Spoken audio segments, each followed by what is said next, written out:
Welcome to Modern Aikidoist Podcast. My sincere thanks to listeners and those who have liked, subscribed, and commented. Your interest is noticed and deeply appreciated. In today's podcast, I'm going to cover a topic which is controversial in the Aikido world, self-defense. Heated arguments and debates arise constantly among Aikido practitioners who seem to be at odds whether Aikido is suitable for self-defense or is a martial art at all.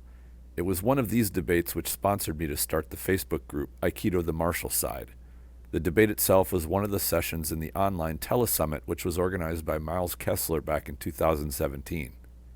The most popular session was a debate of whether Aikido is a martial art.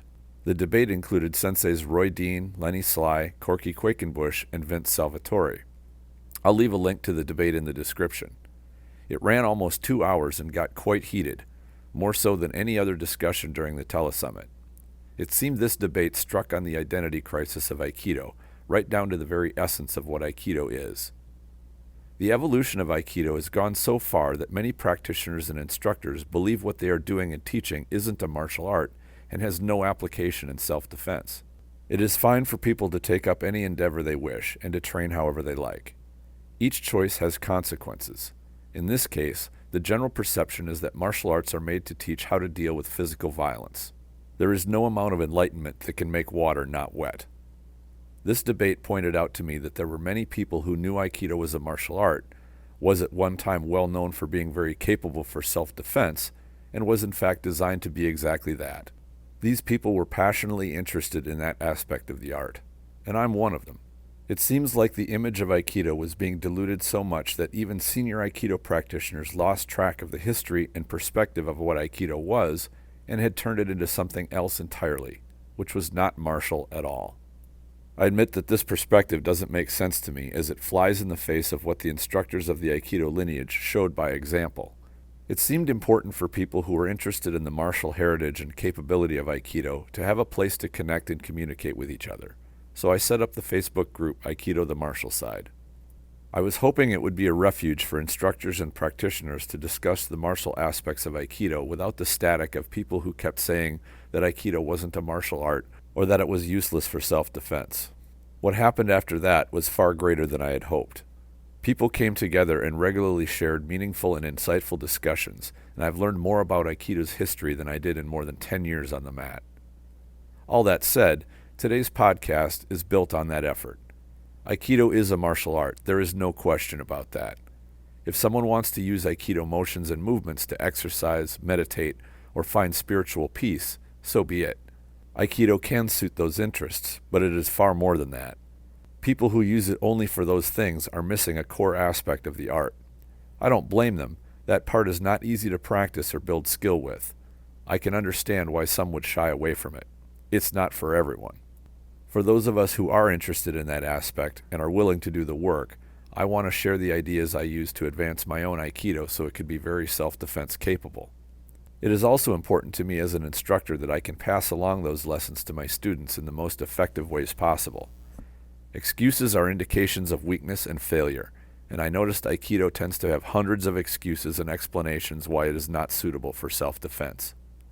It is important to dispense with the excuses and get to work building your art into what you want.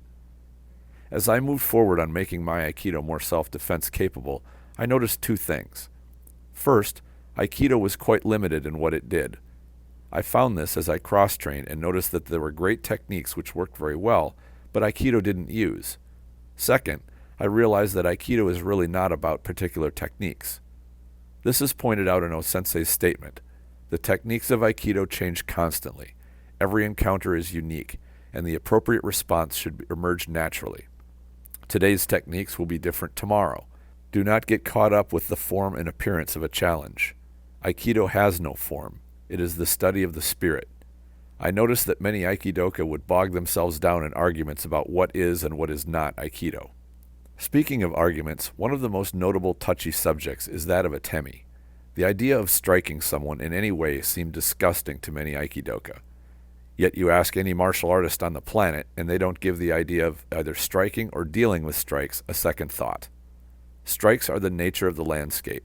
Even with wrestlers whose sport doesn't include striking, they know how they would deal with a striker, and their art is very solid. This brought me to examine atemi with my Aikido. Are atemi only punches or delivered with a fist? Of course not. What would be considered off limits for atemi, such as using feet, shins, knees, hips, shoulders, elbows, or even the head to deliver an atemi? It seemed only reasonable to me that if I can unbalance my uke with a fist, there is no reason whatsoever I couldn't do it with any other part of my body. I felt the only distinction was what my strike was meant to do. If I wanted merely to cause injury with it, that seemed to stray outside the bounds of what I felt Aikido was. However, if my strike successfully captured uke's mind, unbalanced them mentally, or took his posture, unbalanced them physically, then I was using a strike in the spirit that atemi was meant. In the larger scope of self-defense, if my strike succeeds in ending violence while I remain safe and causes little harm to uke as possible, then it also seems to abide by the overall spirit of what Aikido is designed to do.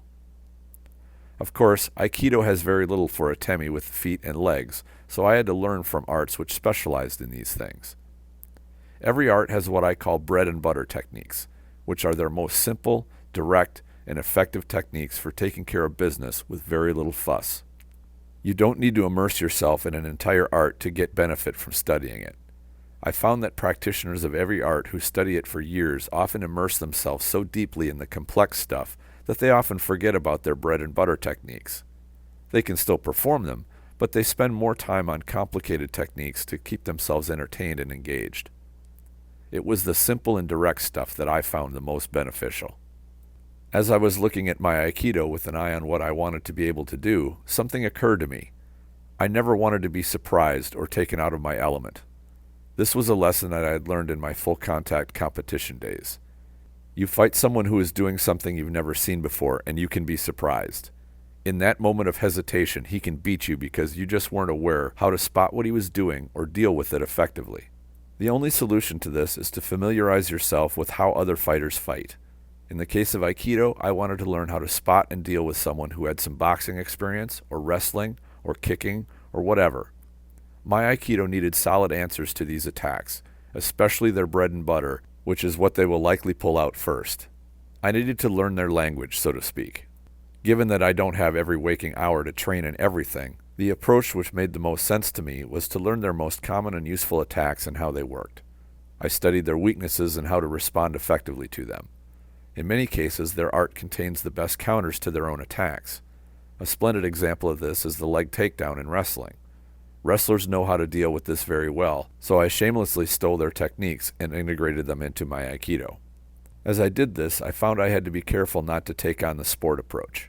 To use the wrestling example, I would not try to end my evasion of a leg takedown by going to the ground with my attacker and trying to pin him. That is what a sport wrestler would do. Instead, I want to disengage and get to my feet immediately while he is still on the ground. There are instances where the best answer to such techniques do not lie in the art itself. Usually this is because the best response is something that the art has made illegal. An example of this is Muay Thai fighters. The head plum is a powerful position in Muay Thai. Two excellent responses are to drive your opponent back into the ropes or to close for a body lock or leg capture. Raise your opponent up in the air and throw him to the ground. The body lock, lift, and throw is not allowed in Muay Thai competition, nor is driving more than one step, as I understand it. So the head plum is a bit overpowered since its easiest and most effective counters are illegal. I found in many cases the most effective counters to the techniques in a given art, particularly one which is a competitive sport, tend to be outside of it. No art is perfect, no technique is unstoppable or uncounterable, and every attack has its vulnerabilities. I wanted my Aikido to include these things, and my technique suited to them. In order to do this, I needed to train how to execute these attacks well and teach my practice group how to do them. The better we could all do these attacks, the better our training would be. We're generally not as good as those who specialize in them, but we get pretty close. Close enough to build a decent level of skill in dealing with them. There is always more work to do, of course. One gaping hole I felt Aikido has, and most standing arts do, is familiarity with the ground. I did a podcast not long ago about the well-known claim that 90% of fights end up on the ground. This is a myth, but the fact is it could happen. The big question is, are you ready for it when it does? I felt my answer had to be a resounding yes. I gave some thought to studying jiu-jitsu, but as I looked at it, I saw that jiu-jitsu was trending hard and fast towards the sport aspect. This is something that Rickson Gracie himself has expressed concern about. As I wanted to focus on the self-defense angle, Jiu-Jitsu just didn't attract me. I understand that Brazilian Jiu-Jitsu has a robust self-defense heritage, but when I looked around, it seemed that the heritage was being effectively marginalized in favor of the sport chess game. I suppose this is Brazilian Jiu-Jitsu's version of what Aikido has gone through, with the self-defense aspect being replaced with movement meditation and choreography practice. I was lucky enough to find mentors who were elite martial artists who were not traveling down the sport route. In fact, the opposite was true of them. Chris and Reed both came from sport backgrounds but had adopted their martial arts for practical, real-world application. They both had direct experience with many years of dealing with attackers who were not abiding by sport rules. It is impossible to describe how beneficial training with these two for more than 12 years and counting has been. It has affected my training and understanding of the martial arts down to its very roots. I worked on integrating all they had to share with me on improving my Aikido, and I found that it didn't take long for me to realize just how well things they showed me blended with Aikido, both in physical application and in spirit. As professional law enforcement officers, it is their duty to end physical violence as quickly as possible with minimum damage to a suspect. Does this sound familiar? It sounded exactly like Aikido's purpose, with only one minor variation. That is, they had the duty to apprehend. I, as a private citizen, have no such duty. However, the approach and application of technique is very similar, and I always have the choice to disengage if I so desire. The physical parts fit into what I had learned in Aikido very well. Integrating them adjusted my Aikido too. The two kind of met in the middle ground. In traveling this road, I don't feel I gave up anything that wasn't needed. In this regard, I felt that I stuck to what Bruce Lee talked about: take what is useful, reject what is useless. I had little regard for dogma or tradition. If something didn't work well, I would work to improve it until it did. If something worked well from another art, I would adopt it. If something just couldn't be made to function reliably, I would abandon it in favor of more reliable techniques. The depth of my scrutiny and study started shallow, but went very deep. It's a process I'm still going through. It's a project which will keep me busy for a long time, and it's one which is fun to share with my students. As I dove deeper, I realized I kept running into a wall. That wall was the test criteria I had inherited from the organization I'd been in. I came to the point of realizing it needed a full overhaul to take on the shift of focus towards being more self-defense oriented and wanting to build solid skills in my new students for their first 6 months. That's a lengthy subject, so I will address it in more detail in the next episode. What do you think? Please share your ideas in the comments if you're watching this on YouTube, or go to the Facebook group Aikido the Martial Side and post a comment. The Spirit Aikido Online program is now live. Subscribers get access to video training and mentoring to techniques and training methods that I've adopted from other martial arts to make my Aikido more practical. There's a link in the description section. I invite you to check it out. I always enjoy hearing from listeners of the show, whether through comments or questions. Thank you all for sharing your interest. Enjoy your training.